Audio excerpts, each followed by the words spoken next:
generation, they have a choice. The Republican candidate for I governor. did not have sexual relations with I that realize that this is something he is We're not going to be able to solve our problems if we get distracted by sideshows and carnival barkers. One Republican, one Democrat, and you discuss the issues that matter in today's local, state, national, and global politics.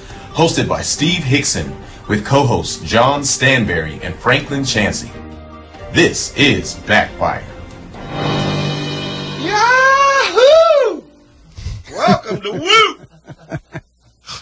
Little extra jubilant there today, Steve. That would be the voice of Nostradamus coming from the grave to tell us about his prediction. Hickson prediction. Well, I got to give you credit. Before anybody else, you did predict that. No, actually, the credit ought to go to Donald Trump. He did everything he said he was going to do. He did do everything he said he was going to do, and he did everything I told you he was going to do. Expanded the map just like he said he would. John, you sound a little hoarse this morning. You've been rooting for Trump all night? Yeah, that's it. Yeah. This voice is better than it was a few days ago. So. Well, I think looking at the results, that what's fascinating about what you just said and what John just said about him expanding the map, what expanded the map the most, I would say, is his anti-free trade positions, because those are the voters who turned out for him. Well, I think it's a little bit of everything. He got 2% more among Hispanics than Romney got. He got 5% more among black voters than Romney got. He carried women. They said he wouldn't carry women. He carried women. I think you're right, Franklin, but I think that's too small a slice of that Well, pie. by that I mean, clearly the difference in the election would have been Pennsylvania, Michigan, Wisconsin.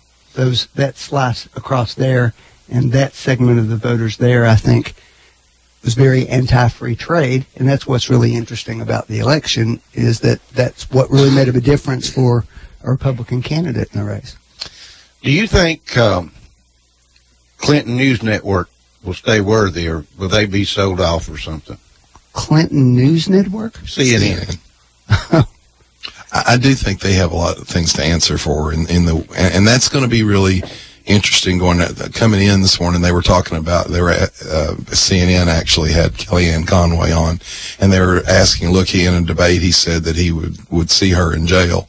Is he thinking about a special prosecutor?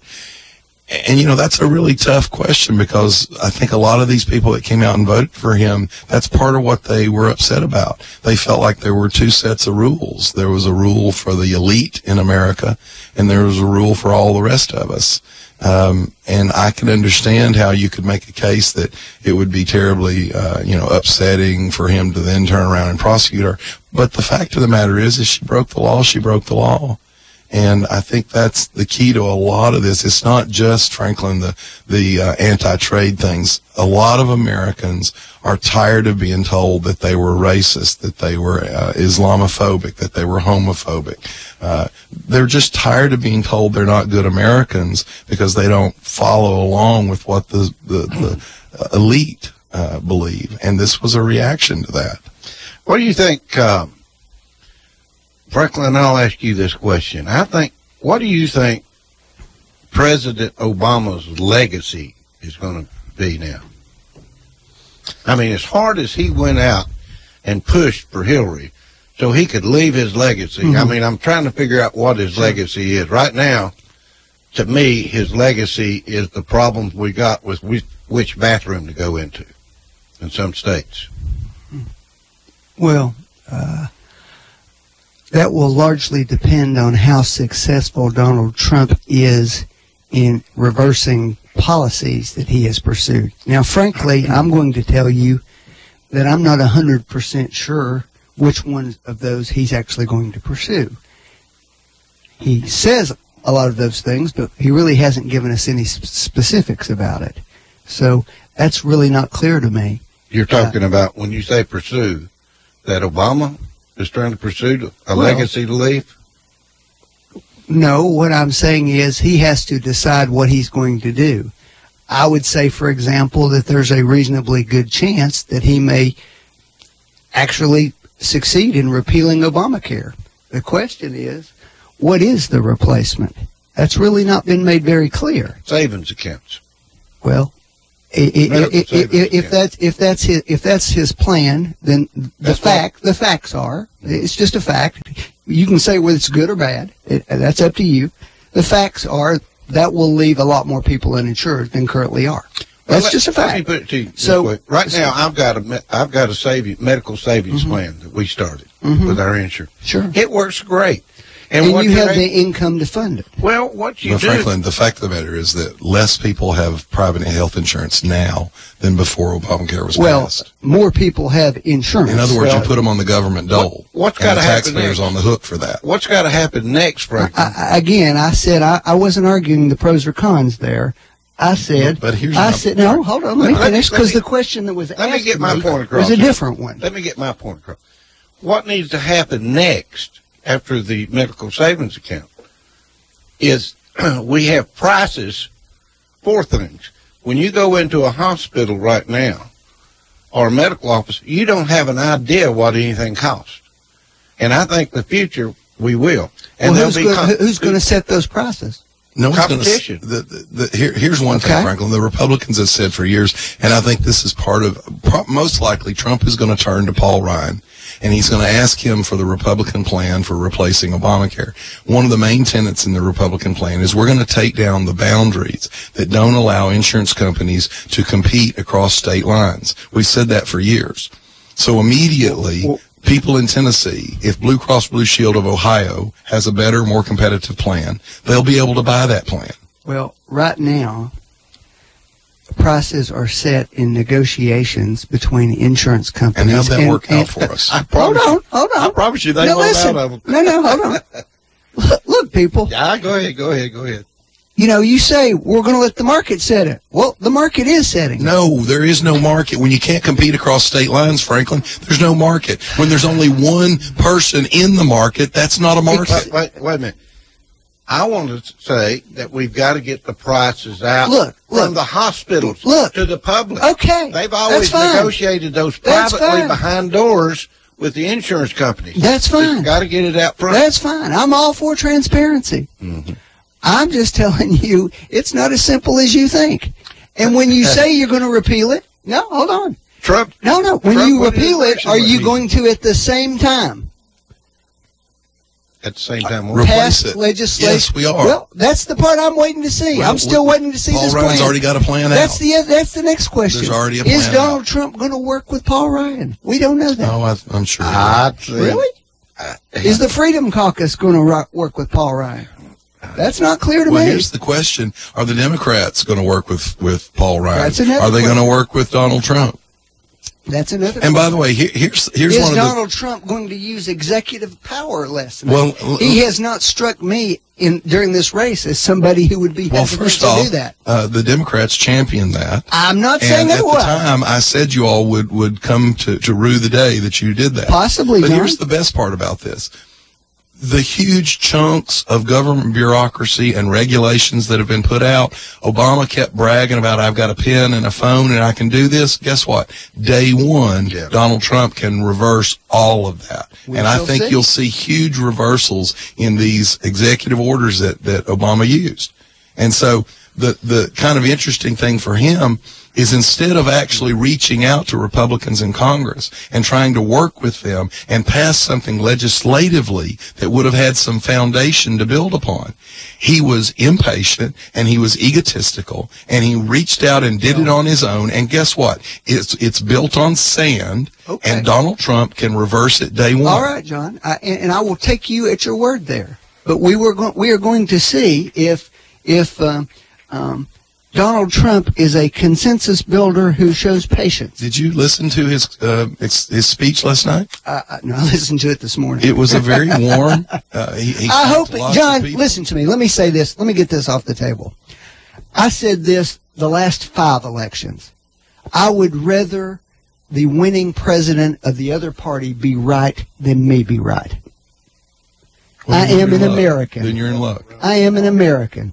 I wish the folks across the aisle would take the same position. I haven't seen them. So However, let me say this. Let me say this. I cheer for Donald Trump's success. Do it again. Because if he is right, then it would be good for all of us. But I have yet to see any specifics from this president. From who? Which President. president? From Donald Trump. President From Donald Trump. Obama. Because I really don't know what his plan is. And if you tell me you do, I'd like you to tell me what it is. Well, you know Make what? America Great Again is not a plan. Neither was It's a Hope and slogan. Change. Agreed. Agreed, John. But at least I knew what the plan was. Well, you knew what?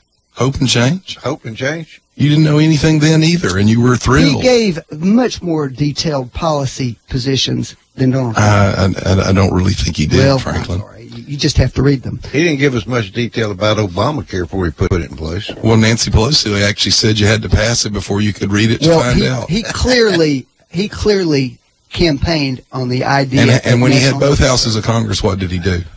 One thing. That he crammed down our throat with no Republican input whatsoever. Matter of fact, Okay, John. I'll give you a really interesting measuring stick, Franklin.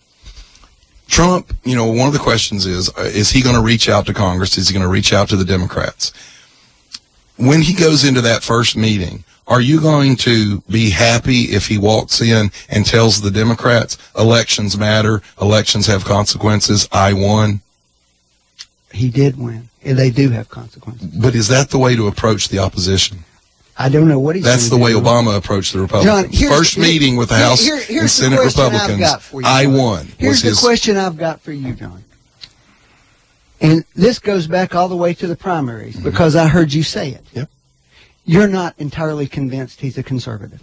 No, I'm not. Okay. That All right. has nothing to do with... That's why I won. That's why I won. So tell me how you're convinced about what it is he's going to do. I don't know what his governing Actually, I will policy tell is you. gonna I be. will tell you why. And here's the reason, Franklin. Because I have a much broader kind of view of how these things work. President Reagan, for example. You can't ever ask a president enough specific questions to know everything that they're going to do. What you have to do is you have to get a feel for who that person is and what their sort of governing principles are. And what you hope is in a situation that arises, they will apply those principles. I think Donald Trump looks at government and thinks it's broken. I think he looks at America, and I think he fundamentally believes in the power and the good of America. Well, now, I may not agree with every specific that he The difference does. in what you just said is, while I may have disagreed with Ronald Reagan, he had a 40-year career of Actually, advocating almost for those everything positions. that was said about Donald Trump was said about Ronald Reagan when That's he came not into my office. point. My point was Ronald Reagan had a 40-year track record but of you- advocating for those specific positions. You didn't listen to me. I didn't say anything about specific positions. Now, I agree with you, and that's one of my problems as a conservative. But Okay. guess what, Franklin? Not everybody in America is conservative. And I'm one of these people that Barack Obama, I didn't want him. I think he has been a disaster. I thought he would have been a disaster from the very start, but I never said that I was going to leave the country. It's your side of the aisle that didn't says say things anything like, about we're leaving going to the leave the country. I was looking over a list this morning of 24 celebrities that said they're leaving the country. Do you know who the really shocking person on the list is, Franklin? And I would actually love to hear your opinion on this one. Who would that be? Ruth Bader Ginsburg. Ruth Bader Ginsburg said she's She leaving the moved to country. New Zealand, that she couldn't imagine a Donald Trump. Now, wait a minute. Well, I suspect hold she's on. not leaving. I want to follow this up. Here is a woman who is serving on the Supreme Court of the United States of America, who is entrusted with understanding and with expressing how the United States Constitution works in our society. For her to make that statement, for me at least, shows she has no real understanding in the Constitution. And it also, for me, shows she has no business being on the Supreme Court. Okay. I think that is a scandalous statement for a Supreme Court justice to make. Okay.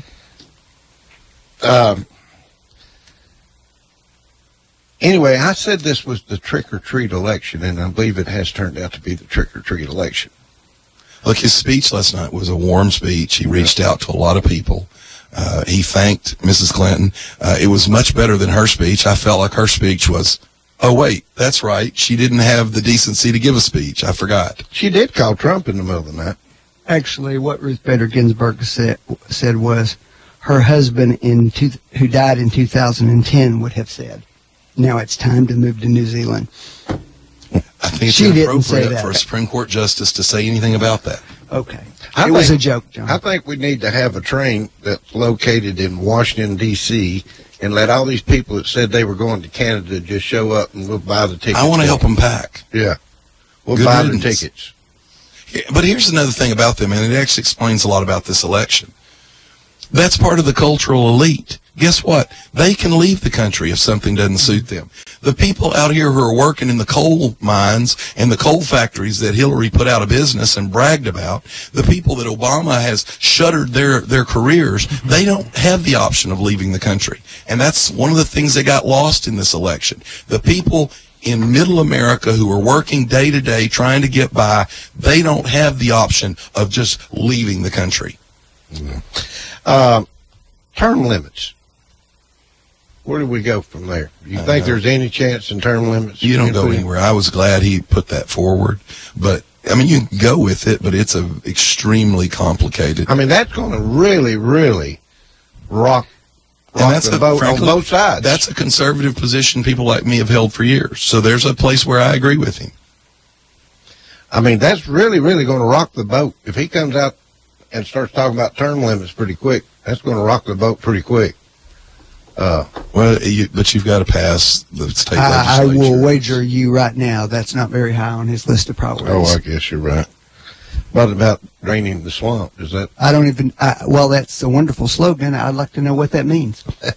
That means get rid of it. I mean, Some you know, of these career politicians. for all of the suggestion that this is some message election, as is typically the case, it did not appear that way in the down ballot races in the Congress and the Senate. You certainly didn't get that sentiment there.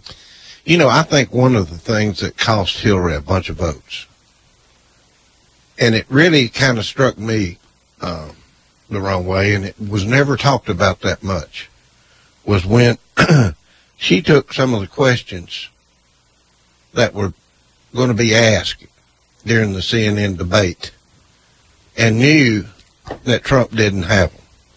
To me, she had an obligation to tell those people trying to pass her that information she didn't want it. To me, that shows that she's corrupt and will lie. And I think that's what cost her a lot of votes. Well, I mean, the numbers from the election, John referenced them a little bit. The fact is, although she did very well with those demographic groups, she did slightly less well than Barack Obama did. and there were We did a very narrow election. But there were a lot of new voters. We set a record for voting. Well, again. you know, that's true. Although let me although white voters were a slightly 1% because our smaller, population is going one down. smaller Right. group than last time. But that's all percentages, Franklin. It's that's not right. that the total white vote was actually up. Agreed. But as a percentage of the whole, it was down. Absolutely. But let me say something, though. This isn't a completely separate interjection. It's still embarrassing that the greatest democracy in the world votes as low a percentage as we do. Even when we vote a higher percentage than we have previous, we're still not voting. I mean, when you think about the Iraqis and the Afghanistan people who were really actually under threat of being killed, and they vote a higher percentage than we do, it's embarrassing for our country. Sure. It was, I'm going to guess what, 60? in the low 60s. Yeah. What's going to happen? How long will it take to get Loretta Lynch out of office? She'll leave office the When the 13th inauguration of happens. January. So, I mean, you got to understand, you said this bit about, you know, will he prosecute Hillary? Well, he doesn't get to decide that. That's not his choice. Whoever he appoints. well, I mean, Yeah, but he can call for a special prosecutor, which was what President Obama could have done. Still can't impanel it. It requires, that actually requires a congressional resolution, Well, doesn't it? But the point is, he can initiate it, and with this Congress, it will happen. It would have happened with the previous Congress if President Obama had initiated it. Had he wanted to actually appear to be objective and fair, he would have impaneled a special prosecutor. Well, okay. Don't forget, he had a Republican who was handling it. That's a sign of objectivity generally. Well, Obama said that Comey would do the right thing. Okay. Do you think Comey did the right thing, John? He didn't do the right thing coming and going. He made it. Every mistake was compounded by the next mistake. That's right. And do you think he had pressure on him? I think he absolutely had pressure on him. I feel kind of bad for him because I think now he is probably the most damaged historical figure of this century. I think it'll be hard for someone. Now, we've got, 85 more years in this century, so a lot of time, but he is an incredibly damaged historical figure at this point. I think something good's going to come out of Comey. I think something good's going to come out of this investigation. I'm not sure when or how or what, but I think Comey, the emails weren't that big of a deal. I think that they're going to find the stink in the foundation. That's where all the real stink. Well, apparently they actually used money to pay for Chelsea's wedding. I heard that. That's just stupid. Why would they even risk that? Well, again, most people's downfall is their psychological shortcomings, and one of the reasons she couldn't get what was happening in this race, and don't get me wrong, a lot of people didn't. The pundits, most of them didn't get it. Most of the pollsters didn't get how the American people were feeling. But the reason she couldn't get it is she doesn't connect with real people anymore. Mm-hmm. And so in her mind, she's entitled to this. What kind of person packs up couches and chairs from the White House and takes them with you, and then turns around after that blows up on you and does the same thing from the State Department 12 years later? Someone who just fundamentally doesn't get it. What kind of person pays for a daughter's wedding out of a foundation? The kind of person who takes furniture from the State Department. That is about as stupid. In other words, there's an entitlement in her mind. I don't know. That's pretty well stupid. The IRS, let me ask this. The IRS, the guy that's the head of the IRS, he's been into a lot of... Koskikin. Yeah. How long will it take to get rid of him, or can we? He has a term that's staggered between presidents. My recollection is, correct me if I'm wrong, but I think it's midway through the term. I think so, and I'm not really sure on some of those. But he could be let go, couldn't he? He could resign. I wager you that most of these investigations you've been cheering never take place. Well, the IRS guy's a pretty bad deal. Well, let me throw one thing out, and I hate to do this, but in the idea of being fair, I think I have to. President Ford took a lot of heat for pardoning Richard Nixon, and it probably cost him the '76 election. It certainly hurt him. I think he looked at it and he said that this is a national wound, and it's better for this to be allowed to heal than to fester. And so I do think that Hillary feels like she's above the law. I think that's part of the problem, but that's also one of the reasons she just got spanked the way she did. So, John, I think a lot of people on the Democratic side think that they are above the law. I know, but my point here, that's the head of the VA hospital. My point here is when you're discussing prosecution and all, I do think you have to factor in what's the overall good to the country. And while it may be satisfying and it may actually be a good thing to make sure everybody knows that everybody's subject to the law, it can also be incredibly damaging, and maybe it's better to move on. I don't know. I'm not saying I'd love to see her prosecuted, but I also think there's something. The VA administrator will also change when the inauguration takes over. That'll be good. But he's also very popular with Republicans in Congress. I don't know why that's... I don't think so. Yeah. Well, he's more popular than the previous one, but I don't think you'll have anybody crying over him being replaced. I mean, he came out of the private sector and was a veteran. Okay. He wasn't a government guy. The problem is he also has allowed Phoenix has continued right down the path, and whistleblowers have still been persecuted under his watch. Senator Gardenhire was up here last week, and I was looking at his win in Chattanooga. He did win in Cleveland, Chattanooga and Cleveland. But I am really, really shocked that this Wilkinson girl came as close as she did with as many votes. 31,000 votes to 39,000 votes. Well, I mean, that's a 52-48 Republican-Democrat district. Todd is in one of the closest divided districts. Okay. In Bradley County, you have to pull your number, as a Republican, you have to pull your numbers out of Bradley County in order to overcome what she's going to get in Chattanooga. Okay. Anyway, I was really impressed with Todd Gardnershire when he came here in the studio, and congratulations. Now, we'll tell you that there was an outside interest group that dumped a ton of money in the opposition ads on him in the last 2 weeks. A group out of Wisconsin or somewhere way up there. They're Insure Tennessee people. They're Medicaid expansion group.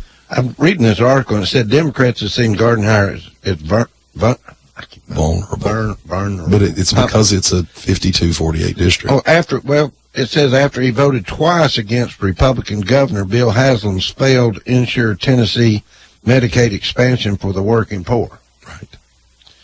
You know, which is about to bankrupt Ohio, where John Kasich expanded it. Right. I'm really, really disappointed in our governor right now. I don't disagree. I mean, we're 70% Republican in the state of Tennessee. Right. And he comes out saying things about Trump, the Republican candidate. On a political level, we talked about this, a week or two. I don't understand that in a state like Tennessee. I don't see why he did that. I was always impressed with him until lately, but that was a shocker to me, and this insurance program right here is a shocker also.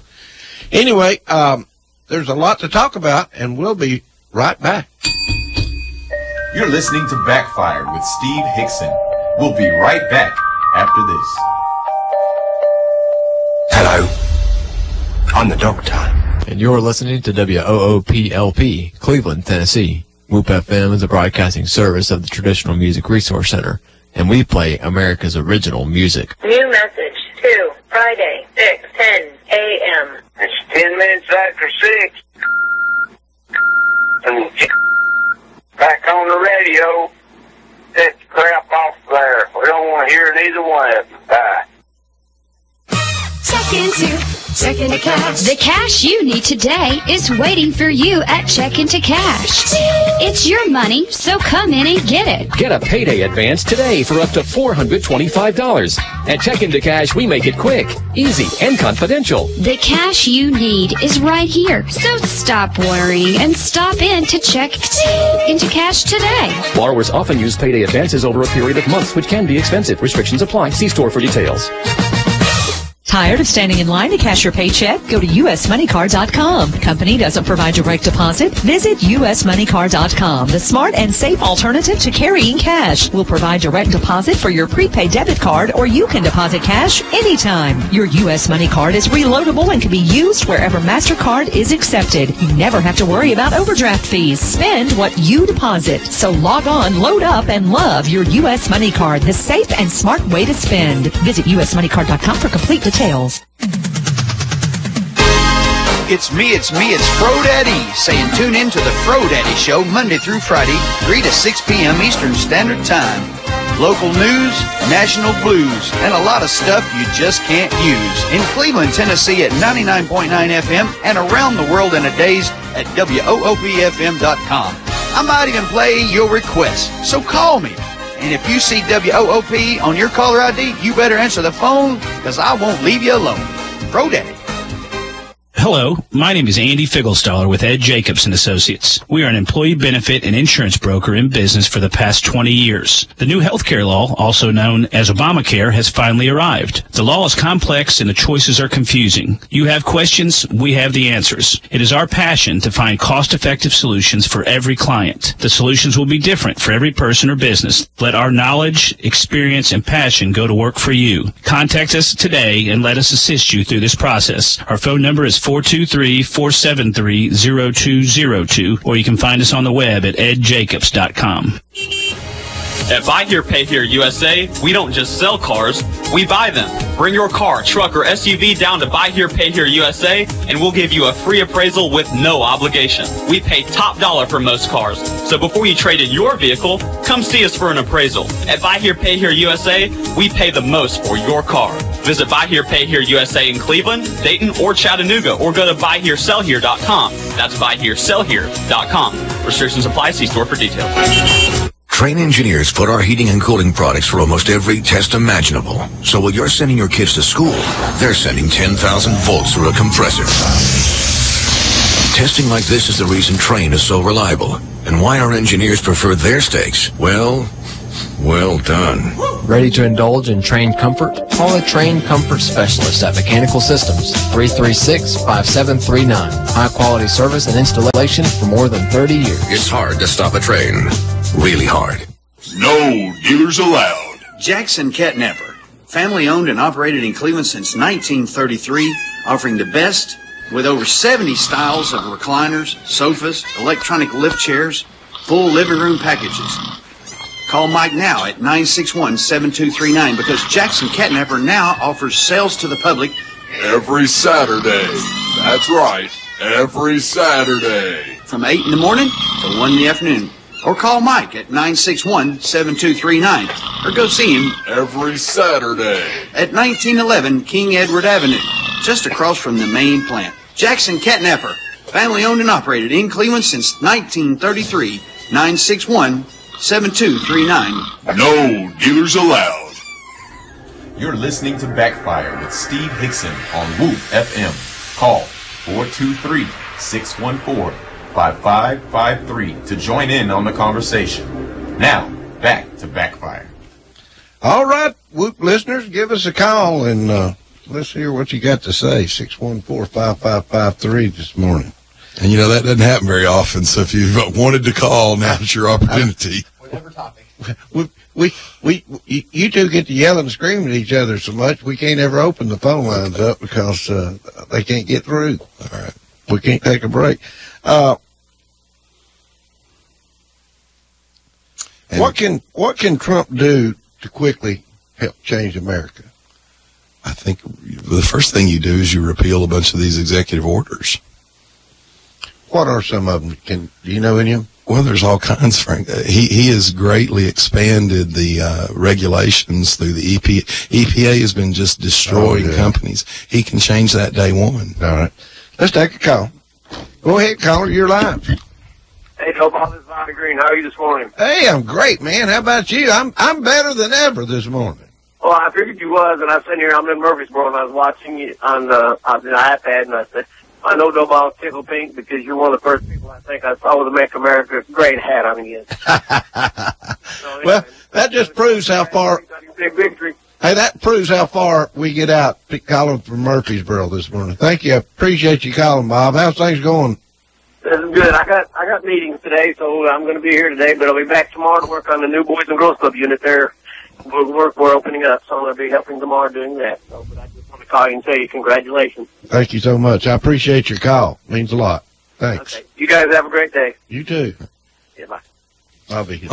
The EPA is probably one of the first things he could do that would have a huge impact on business. Yeah, take a lot of pressure off. A lot of pressure off business. You know, I think companies, with Trump being in place, major companies are going to start investing in their companies again. I think everything's been so uncertain with Obama's leadership.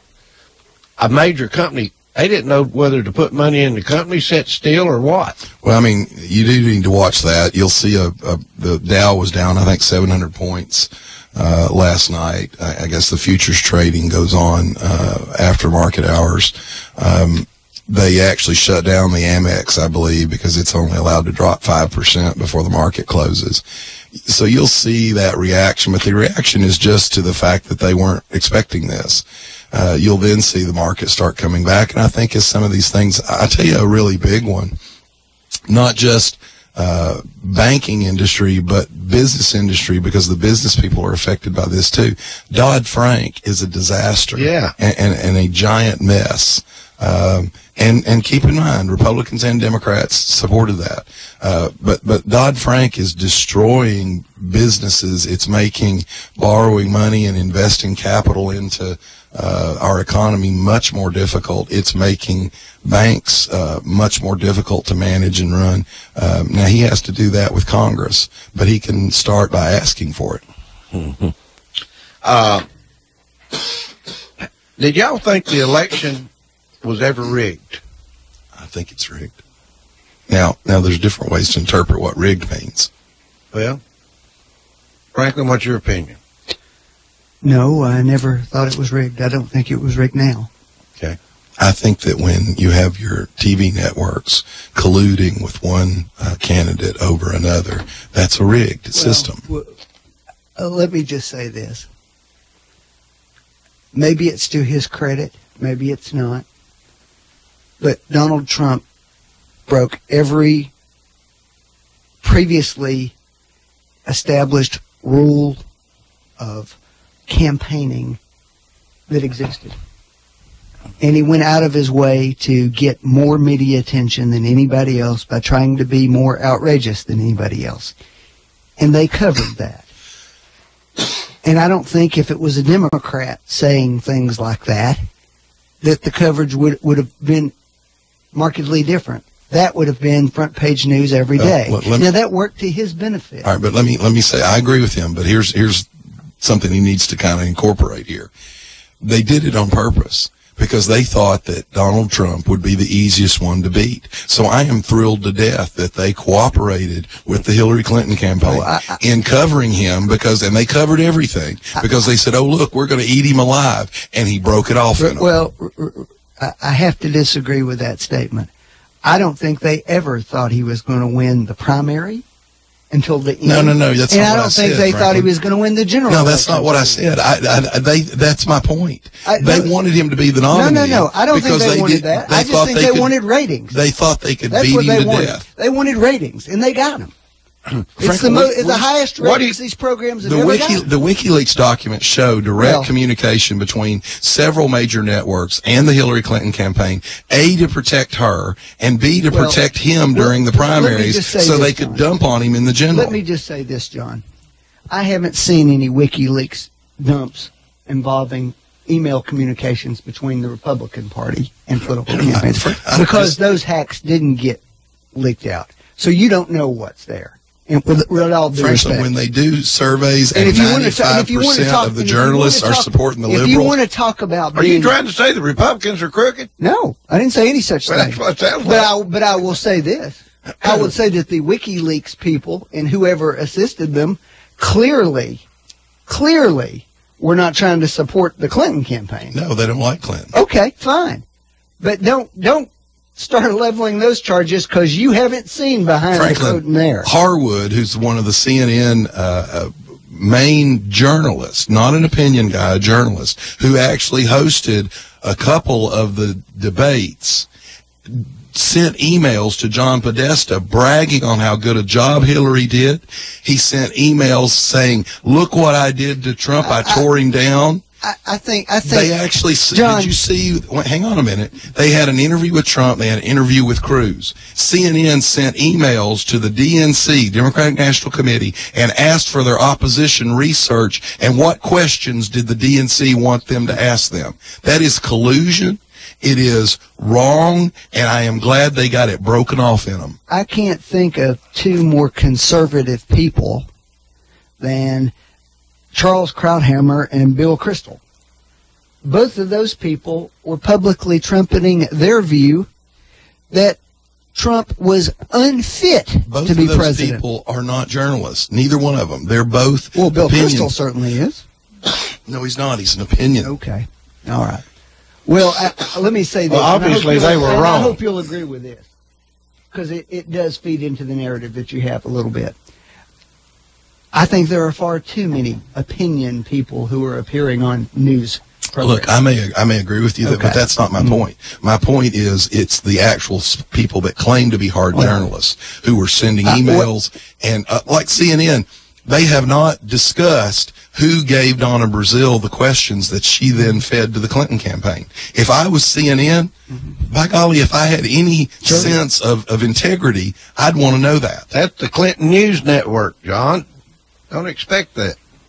So what I'm telling you is, I think that they thought they could beat Trump the easiest, and they protected him to get him the nomination because they had all of these things piled back that they were going to dump out on him. And I said that in the spring, and I was right and I was wrong. I was right that they were going to dump it out on him. I was wrong in that he overcame it and broke it off in him, and I'm glad to see it happen to him. I'm going to predict that CNN will be pushing against Trump on every move going forward. Already this morning, I was listening. Actually, I enjoyed. I woke up really early this morning trying to get the results because I fell asleep at 2 o'clock. But I stayed up. You fell asleep and I stayed up. Well, I came back early. I got back up at 5 o'clock. So anyway, the first thing they were talking about was the Russians. Well, for example, this weekend, Jake Tapper on CNN got into a pretty heated discussion with Kellyanne Conway on that when they had to rush Trump off the stage because someone yelled gun. Right. Well, Trump's son tweeted out that there was an assassination attempt on his dad. Now, was it technically an assassination attempt? No, it proved not to be. Well, that was the tack that CNN's Jake Tapper was following. Well, why did he tweet that out? Why did it, and I'll have to admit, Kellyanne Conway's response was, really? A Hillary Clinton supporter comes and yells gun in one of our... Actually, he was a registered Republican. Actually, frankly, first of all, they pulled up his Twitter account. They pulled up his Facebook account. He was an anti-Trump Republican. He is not. He is on his account with a picture of wearing a Hillary Clinton T-shirt. Yes, he was an anti-Trump Republican. He was a registered Republican. Well, you know what? I've never supported anybody, never put a Democrat T-shirt on. And for me, that's how you decide you're a committed Republican, is when you support Republicans. Yeah. But my point is, instead of covering the event, instead of covering what an anti-Trump person did to disrupt the rally, they made the story about how Trump's son supposedly tweeted out something he shouldn't have. And Kellyanne Conway ripped him up. Franklin, now, she's one of the big winners in this. She's a huge winner. One of the big winners. Yeah. Franklin, how long will you keep that Hillary yard sign in your front yard? Well, I always take them down the day after an election, no matter who wins. How long are you going to keep the Trump one in yours? I'm going to bring it over and put it in your yard. Well, I heard that our wives conspired to flip them in the middle of the night, but that was thwarted, apparently. Franklin and I, for the audience, happen to live next door to each other, and he's got a Hillary sign, and I've got a Trump sign in our front yards, and I've had a lot of fun out of it. We ought to get a picture of it before we take them down. Seems like an awful big conflict of interest to have the moderator of a political show live right next door to one of the participants. I understand. I think he comes over and eavesdrops to get all the questions. Whoops in the tank. That's right. Obviously, I'm the only independent one here. What do you know? Sheriff Joe Arpaio lost. Oh, did he? Mm-hmm. Well, good. George Soros put over $2 million into his race to beat. He's also facing that's criminal good. He can go to charges. work for Trump now. Let's take another call. Go ahead, caller. You're live. Yeah, I wanted to ask everybody there to give a response on why this election was important to them, what they had to lose in this game for the election. I know the question again was why this election was important to them. Each why person. It was important to them and what they would gain or lose from this election. Okay. What would you gain or lose from this election? Me personally? Well, that was the question for both of you. Well, no, he wanted each person to answer. Okay. Well, I'll let you go first, John. Well, I mean, for me, the Supreme Court's probably the biggest thing. Yeah. I've watched the social progressives become more and more comfortable with forcing things down the American population's throats through the courts. Obama has had a huge impact already in the appeals court. I think he's got about 60% of the people in the appeals court benches now are his appointees. Those people stay after he leaves. The Supreme Court was certainly in flux right now, and so for me, having a Republican take that seat is going to make a huge difference for how the courts go on down the line. I think, obviously Merrick Garland, and that's another thing that needs to be discussed. That was a huge political risk for Mitch McConnell to decide to hold off on that confirmation. It's now been proven to have been a pretty good decision, a good risk. Well, it's been proven to be a good political decision. I would respectfully say, no matter who the president is, it's a horrible precedent. Well, it was set by Joe Biden, so we were just following the Biden rule. No, it wasn't. So, and by the way, before Franklin gets all apoplectic, no, I'm not going to get apoplectic. I just expressed my opinion. That if it was a Republican, I would say the same thing. The court has had 12 people on it. The court has had 6 people on it. Operated for decades with 6 members on it. So the idea that 9 is some magic number is just not true. But my point is, we will now get to replace Scalia's seat with someone I hope will be much more. I think it will be very interesting to see who he appoints. Well, if he sticks to his list, most of us will be happy. Yeah, here's the problem with that. He couldn't tell us who was on the list. He had never actually looked at it. So I don't know who he's going to appoint. Well, here's the difference, though. I knew who Hillary was going to appoint, and that was enough for me to not want her having that option. Go ahead, Franklin. Your turn. Your opinions. Well, I do agree that the potential effect on the Supreme Court is larger, although most people fail to realize that there's been a 5-4 or 6-3 majority of Republicans on the Supreme Court for the last 35 years. So that in and of itself does not tell us much, except that I suspect that you can assume there will be at least 2 vacancies filled during the Trump Ruth Bader Ginsburg's like, what, 104? She's 83. She's 83, and Anthony Kennedy. They ought to have an age limit at least. And Franklin, to your point, you are absolutely right, but that's why it's so important for a Trump victory, because these people tend to end up more liberal than you think they are. Perhaps and so if you appoint a liberal, you end up with a Ruth Bader Ginsburg. Well, perhaps so. We will see. But I am simply saying, you seem to have a degree of certainty about what Donald Trump's going to do in that area that I personally don't share. No, I have an enthusiasm because I had a complete certainty about what Hillary would do. And whatever Donald Trump does has to be better. What do you have to lose from this, Franklin? I suspect the thing that we have to lose that's most significant, honestly, is the lack of attention to climate change going on. Oh, my gosh. John, I think that's hysterical that you say that, but it just kind of proves my point. So you don't think he'll do anything about the leading cause, which is cow farts in India and Brazil? No, I think that he's likely to reverse most efforts to do something and about folks, it, and I think we will all pay the price for Yes, you will, folks. You know what your price will be? Lower energy costs. That'll be your price. Let me rephrase that question. What do you personally have to lose? Me personally? Yeah.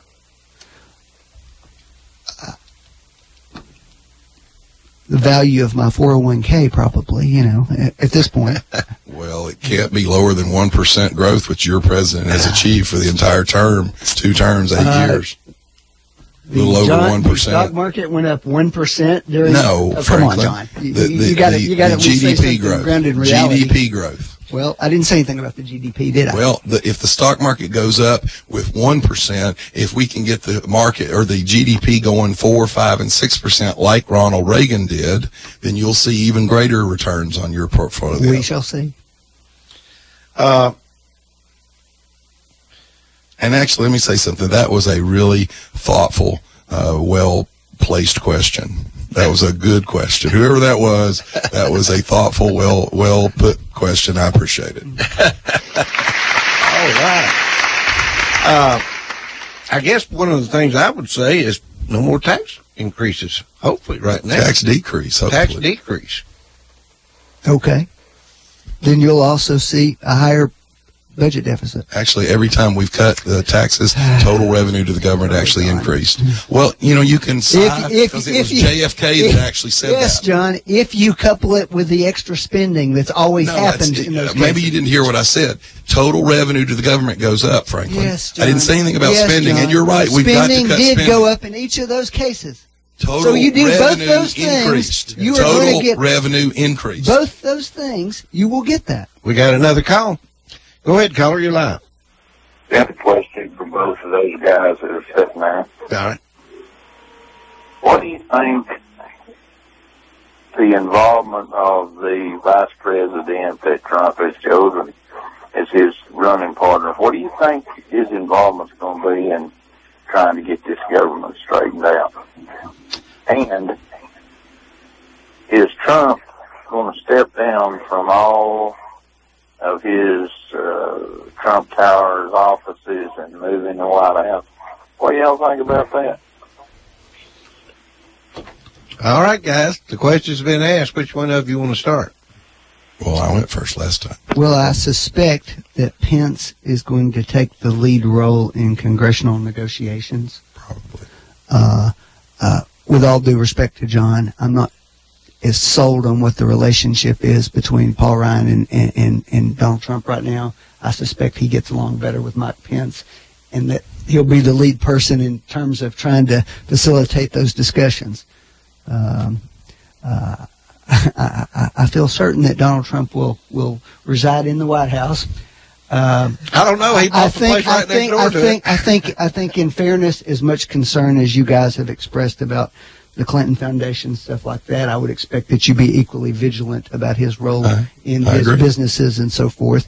Because I don't know, is he prepared to just turn loose of all that over to somebody else? Apparently, he's already made that statement, and there was there was a Democrat on one of the shows this morning that said that Bloomberg is probably a pretty good example of that. When he went in the mayor's office in New York City, he turned all of it, he put it in a trust, turned it all over, and then when he got finished with the mayor's office, he went back. Trump has already stated that he will turn it all over to the kids. It's their business. He built it, and it's theirs. And I don't have a problem with that. I will expect him to hold up all of the things that I've criticized the Clinton people for not holding up. I don't want to see it in a Republican or a Democrat. So I would expect him to do that. And frankly, I didn't say that he has a good relationship with Paul Ryan. What I said was that I think he will immediately call Paul Ryan. And Paul Ryan, by the way, called him early last night and congratulated him. And one of the big things that really put him over the top was Wisconsin. And if he wants to know who he has to thank for being able to carry Wisconsin, it's Paul Ryan and it's Scott Walker, the governor there, because Walker's had 3 recall elections. They have probably the best on-the-ground game and on-the-ground network in the country. I want to ask you this question. Don't you think Paul Ryan should have got behind Trump a lot sooner? Well, I'm gonna say this back to you. I think it's non-productive for you and for the other Trump people to continue down that road. You won, take your win, and take Paul Ryan's word that he's going to work with you now, and let's do something for the country. So I find talk like that non-productive, and I hope we don't get that kind of talk out of Trump, because it's not productive, Steve. Well, you say it's not productive, but it's not productive. Well, it didn't help production any. But you won now. Be a good winner. I don't care. Be a good winner. I wanted to win bigger. Okay? I think Paul Ryan hurt. You wouldn't have carried Wisconsin without Paul Ryan. Yeah. Okay. Whatever. What about the rest of the guys? Let me say this, and I hope John will agree, because this is not me saying any position on an issue. I think a really significant question is the degree to which the 2 wings of the Republican Party are able to work with each other in this moving forward. Because no matter what you say, I think John will agree with this. This election, in large part, was a repudiation of the Republican establishment, who largely did not support Trump, and they now have to work together with each other in order to accomplish things. Now, I will say candidly that that's been an issue for Democrats in the past. How do you think Romney feels this morning? I thought about that too. I think he kind of screwed the pooch. I mean, I was hoping you wouldn't take up for him. No, here's the deal, Frank, or Steve. I'm doing the same. I'm talking to you about what you just said, the same way I felt about what Romney said. At the point where Trump became the nominee, I'm all for him.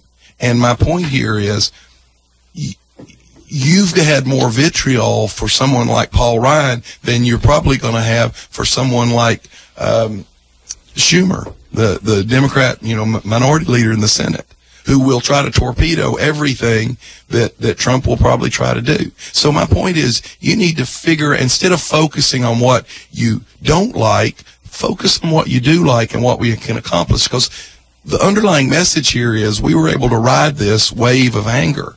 But if we're not able to produce something for the American people, that same wave of anger will sweep us back out of office. I agree. So, for the first time in a long time, I feel real good about the where we are in politics going forward. I would suggest next week that we start talking about potential cabinet appointments, because I think that's actually going to tell us a lot more about what to expect than almost anything. And I didn't really answer that. I think Mike Pence is going to be one of the more powerful vice presidents that we've had in recent history. And I think he's a fine, decent, thoughtful man. I'm going to say this. I think Trump, Trump is first time into politics. He's ran for this election. He's done some things. He got elected. Now then, does he know everything about the politics and running the country? No. But I think if you look back at his business background, he's a smart negotiator. He's also surrounded himself by very smart people and lets them make decisions. And then he works with them. Now then, when they mess up, I'm sure he's going to be quick to pull the trigger to get rid of them. But I think he'll put some good people in places and let them work, and then he'll just look at the results that he's getting from them. Well, let me follow up a little bit on that. I think, and maybe I hope as much as I think there's probably two Donald Trumps. I think that a lot of the things that people reacted to that he did on the campaign trail is the public Donald Trump, and it's the showman Donald Trump. It's the apprentice TV star Donald Trump. I think that there's probably a more reasoned person. I'll tell you, when I watched him last night walk out on the stage, I know this will sound silly, but before he got to the podium, for me at least, there was a very different air about him. There wasn't this, yay, I won. He probably wore out. Well, my point, though, is he actually looked very somber, not sad. I just mean he looked like he understood what had happened. Yeah. And he looked sincere and he looked serious. And I think there's probably a private Donald Trump, and there are actually a lot of anecdotal stories from people that say that in private he's a different person. Well, I think every president, we hope at least, every president very quickly discovers what the weight of the office actually is. And there is no place anywhere that carries more responsibility than that office. I tell you, Franklin's absolutely right. We need to look at the cabinet next week. You all are right to discuss what's going to go on among the Republican Party. But the real fun thing to watch is Hillary Clinton is probably going to end up the most hated person in the Democratic Party. She will bear the brunt of this failure. I don't know what Obama's going to do. I mean, the way he got behind Hillary and well, you never was really behind Hillary. They don't really like each other. Well, I'm telling you, he went out all out. Well, it's his legacy is what he was. What do you think his legacy? I'm going to ask that question again. What is his legacy going to be? Again, that's going to be determined by what Trump chooses to focus on. I think you assume he's going to do everything that you didn't like about Obama. I'm not convinced that will happen, because that rarely happens with any administration. But I guess, what's Obama's legacy? Failure. Failure? I mean, what is it? What is he going to be? Here will be the interesting thing to watch on Obama. This is the first time we've had a president enter into the race the way this man did. Most of them had the decency. Now, some of them weren't popular, and so they weren't helpful. But most of them had the decency to stay out of it. He didn't. He's now bought a house in Washington, D.C. The important thing will be, is he going to stay out of the Trump administration and not meddle? Yeah. Which I think is a bad thing if he meddles. Yeah. And I would say that about a Republican. I think what President Bush did was decent, to go away, not comment, and let the next president have a shot. I just hope Obama doesn't go out and try to keep things stirred up. I think he will. I'm afraid he will. I'm afraid he will, too. What do you think the future for Hillary is? Chappaqua. Well, she has no. Should she just go home? She will have no public. Should she take care of the grandkids and bake cookies? I doubt she ever baked a cookie in the first place. She hadn't driven a car in 20 years. Maybe she ought to go buy a car. I don't. Hey, I had a Secret Service agent I talked to just this week, yeah, and said that they fought over who had to work her detail, that she was an unpleasant person to be around. Here's something that hasn't come up, and we're past our schedule. We've got to go, but something that hasn't been talked about yet. And I'm reading this. Marijuana wins big on election night. It won big in California, and that's frankly a domino effect. Well, Massachusetts, it's such a huge part of the population. Massachusetts, Nevada approved recreational marijuana initiatives Tuesday night. Several other states passed medical marijuana provisions in what has turned out to be the biggest electoral victory for marijuana reform since 2012, when Colorado and Washington first approved the drug. You know what's ironic about that? It's illegal. The very people who are pushing for the recreational use of marijuana are the same demographic group that has really hammered the cigarette companies over cancer. Marijuana is actually more carcinogenic than tobacco is. Well, I think the question would be whether or not public health efforts regarding marijuana follow the same kinds of approaches that we've taken with tobacco. But my point is, why would you advocate for... We make it expensive, we tax it, we discourage people from doing it, but it's legal, and we don't criminalize the conduct. Is it really legal? It is. It is in California. It is in Colorado. But, by the way, Colorado saw an increase in welfare rolls and things like that, too, because it makes you lethargic. You don't want to work. Yeah. Makes you non-productive. Well, Colorado... Even Jerry Moonbeam Brown had enough sense to say, I'm not sure this is a good idea to encourage this. Well, a lot of people are moving into Colorado these days, aren't they? Yeah, people with no job who are living on their neighbor's couch. What else you guys want to cover this morning? We're way past time. Hey, it's just been a wonderful day, night. I haven't seen you this light in your loafers in a long time. I've really light in your loafers have a different connotation for me. He's practically floating through the studio. I wouldn't let him say you're light in the loafers if I were you, Steve. Hey, John. What? All I can tell you is I told you so. Well, you definitely get bragging rights. There's no doubt about that. I mean, long way. I came through 17 opponents to get this victory. So the Hickson prediction did win again. Now, Reince Priebus is another person that will actually probably have a bright future right now, surprisingly. All right, folks, that's it for this week. Hope you tune in again next week and let us talk about positive things going forward. Franklin, by the way, is wearing a shirt this morning. I've joined the cocktail party. He's joined the cocktail party. A new three-party system. He's got the Democrats, the Republicans, and he's got a cocktail glass on. So, the cocktail party. John, anything else? The Republic is secure. I would like to say how pleasant it's been to enjoy John having difficulty speaking this morning. But I still struggled through. It didn't stop me. But much quieter. Okay. All right, folks, that's it. We'll see you next week. Bye-bye.